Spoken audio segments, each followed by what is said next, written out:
Hello, welcome to the last segment of Citizens Forum. Before we start, I'd like to thank again our volunteer crew and the shop staff that makes it all happen. Our guest in this segment is Scott Attrell. Scott lives in Esquimalt, and he's running for the mayoralty of Esquimalt. So Scott, maybe you just want to introduce yourself and tell us why. Sure. Hi, Jack. My name is Scott Attrell. I'm the owner of Floyd's Hairstyling for Men in Esquimalt and have been for the last 15 years. I've been self-employed for 30 years. I know Esquimalt very well. I grew up in Esquimalt. I graduated out of Esquimalt High in 1981. It's been a home to me for a very long time, for 30 years. I have lived in other parts of the city, but a lot of it has been in Esquimalt. I've seen no growth in Esquimalt, none whatsoever. I've seen a lot of fighting, a lot of wasted monies. I've seen the mayor of Esquimalt arguing about what police service should be utilized. I've seen not really any development or any kind of business core developed in Esquimalt. It's always been the same. I'd like to see that change. I'm seeing a lot of, in Esquimalt and all over the city, I'm seeing wasted monies with flower pots and bike lanes. And the idea of traffic calming, where the CRD has a plan. It's called the Cycling and Pedestrian Master Plan. I'm sure you've hit on this, right? I don't really know anything about it. So the Cycling and Pedestrian Master Plan is basically it's the basis of how they get the money for traffic calming. So the green tax that you have on the pumps is collected at the pumps and held by the federal government. The municipalities then put in for a grant, and the grant has to have three things. They have to reduce lanes of traffic, they have to increase green spaces, and they have to increase bike lanes. That's why you're seeing this continuation of all these different things going on all over the city, but they all look the same. The key is it's like social engineering. It's trying to get people out of their cars and into bikes, which is fine, but you can't put them on the roads. Okay, so when the municipality puts the grant in, it goes to the CRD dots the I's, crosses the T's, and then it goes to Union of British Columbia municipality. It's quite a mouthful. That's why people get bored of politics, right? What happens after that is they award the money to the municipality, given that they've done all three of these things in their project. And that money is then sent from the federal government to the municipalities. It says 100% federally funded. Well, it's a lie. The people that funded it are the people in their cars, and every time they buy gas, they pay the tax. It gives them more money to spend in this direction, which gives you less lanes of traffic. Now, I used to be a bike rider. I don't anymore. I had an accident. But, I mean, I'm happy, I think, to have what they call traffic calming and less lanes of traffic. I mean, that's my, just somebody says that, I think, yeah, that sounds like a good idea. Am I wrong? Yeah. Okay. You are, because ICBC has people lining up out the door to get their licenses, and they're not getting licenses to drive bikes. So there's going to be, you're saying there's going to be more traffic, so we have to have more roads. And even if we go and say, well, this is a green initiative, and we want to reduce our carbon footprint. Yeah. Well, what happens when they perfect the electric car? Now you're having all these cars stuck in minimal amounts of lanes. For what purpose? People stuck waiting to get home. For what purpose? Esquimalt in particular is a jackpot because you have two of the largest employers in a 1 kilometer area, right. B&D and Shipyard, some 8,000 to 10,000 people Monday to Friday. You take away lanes in that area right between the base and Shipyard, it's not only going to increase the amount of congestion, it's also going to create a problem for emergency services. You think about when that fishing ship hit the Winnipeg. One day before, the Protector was in the place that the Winnipeg was. That's a single-hulled ship, and it was holding 1.2 million liters of diesel at the time. If it punctured the tanks, we would have an environmental disaster at the very least. We'd have less lanes. You can't get the men and the women of the mine to get on site to contain an emergency as quickly as possible. You can't get people evacuated out of the area. Remember the Russian freighter when that went up? How many police, how many fire departments came to get people out of their houses? You reduce lanes in that area, it is going to end in a disaster. Okay. You wanted to talk about your vision for Esquimalt, so I guess this is one part of it. One part is to keep Esquimalt free-flowing, to let people come and go as they please. The second part is to get all the people that work in Esquimalt, or a great percentage of them, to call Esquimalt their home. And what I want to do in that direction is I want to eliminate the antiquated height restrictions in building. Right now, we just had 2 towers, 10 stories tall, canceled. They were denied the building permit. And the reason for that is unknown. We just were denied it. I think it's because the people down in that area, and what we're going to talk about, the NIMBYs, right? The people down in that area didn't want it because the shadow from the building was going to go across the marina, and that's where Mayor Barbara Desjardins has most of her support, or a great many voters from that area. If they approved it, she would probably lose a great deal of the support for her in that area. But if people don't want it, I mean, I wish they would do that in Victoria. When people don't want something, don't do it, because they just kind of ram it down our throats. Well, in Esquimalt in particular, the only place we can go, we can't build out, so we can only build up, right? And with the infrastructure cost being so high for even just like the Johnson Street Bridge, not that that's Esquimalt's problem, but it is Victoria's problem. When the infrastructure costs go so high, it has to be shared by the number of houses, the number of tax-paying houses. And if you don't have that number going up, then the taxes keep going up and up and up, and pretty soon people can't afford their own homes. How do you think people feel in general in Esquimalt about going up? People like the idea, or do people like Esquimalt more the way it is now? 18% of the Esquimalt population voted in the last election. When I go to a town council meeting, there might be 7 to 5, 10 people in there, maybe. The mayor says it's a bumper crowd, there's 15 people there. The largest crowd I ever saw was when they were trying to get that permit passed for the 10-story building 2 tower. Right. And it should have passed. It fit into the city zoning proposals. It should have passed, but it was just wrong timing. The guy shouldn't have brought it up when he did. He should have waited till after the election. Right. What I see is selling the ocean views and the mountain views, putting condos up as high as 25 stories like they do in the Songhees, all along where the water is. Maybe not where the homes are already located, because of course they have vested interests there, but there are pockets of Esquimalt that are downtrodden. They need to be replaced and needs to be ripped up. Constance Avenue is a great example. It's right behind the base. There's going to be very little people that are going to be upset with a big building going there. It's not going to block anyone's view. And anyone that buys in that area is going to have the sun rising in the morning and the sun setting at night over the mountains. It's beautiful.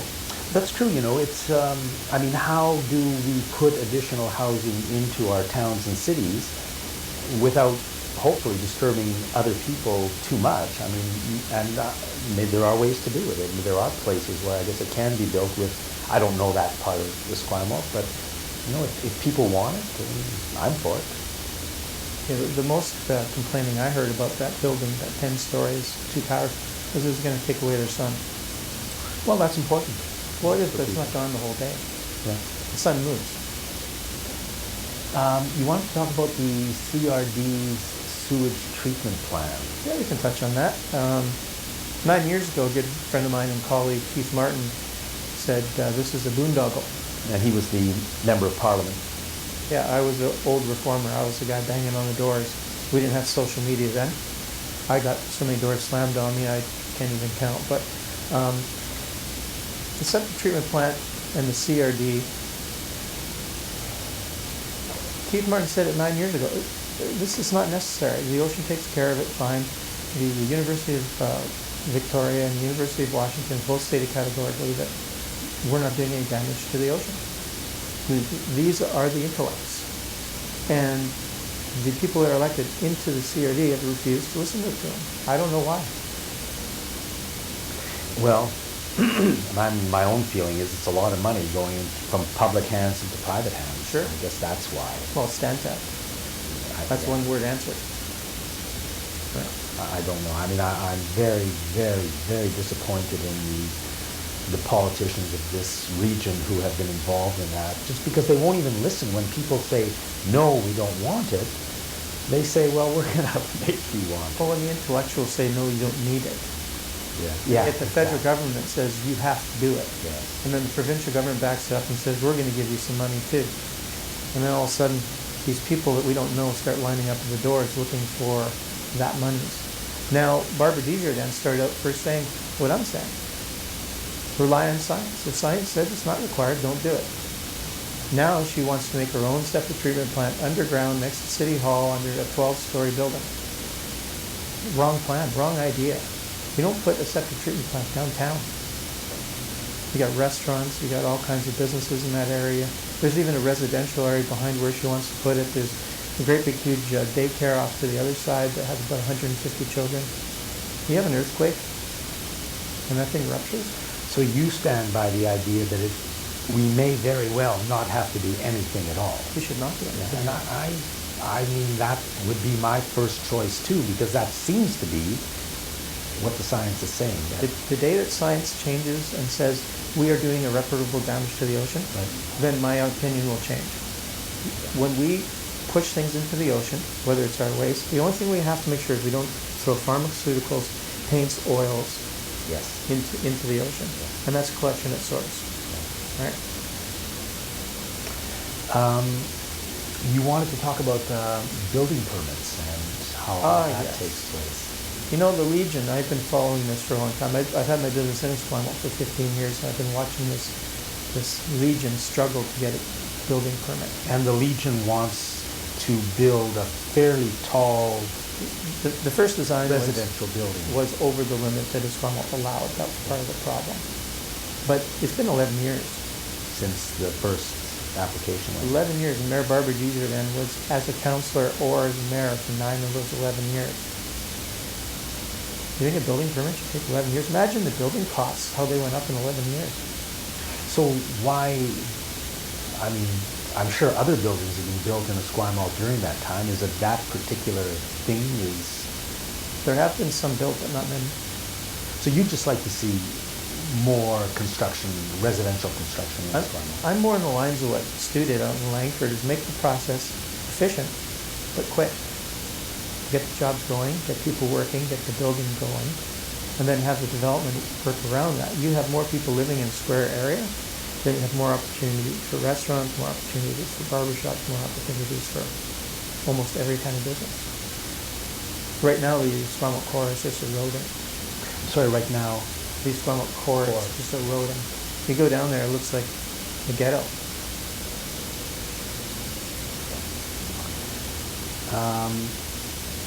how about regional CRD issues?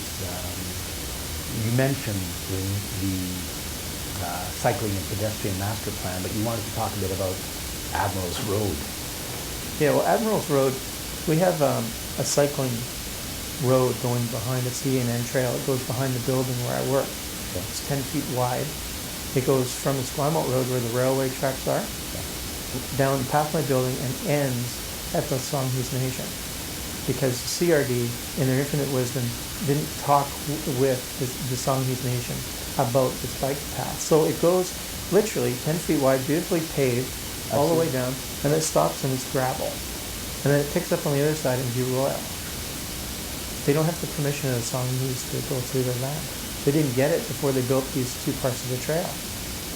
The CRD keeps making mistakes, like it was a $17 million purchase in Viewfield Road. Are you kidding me?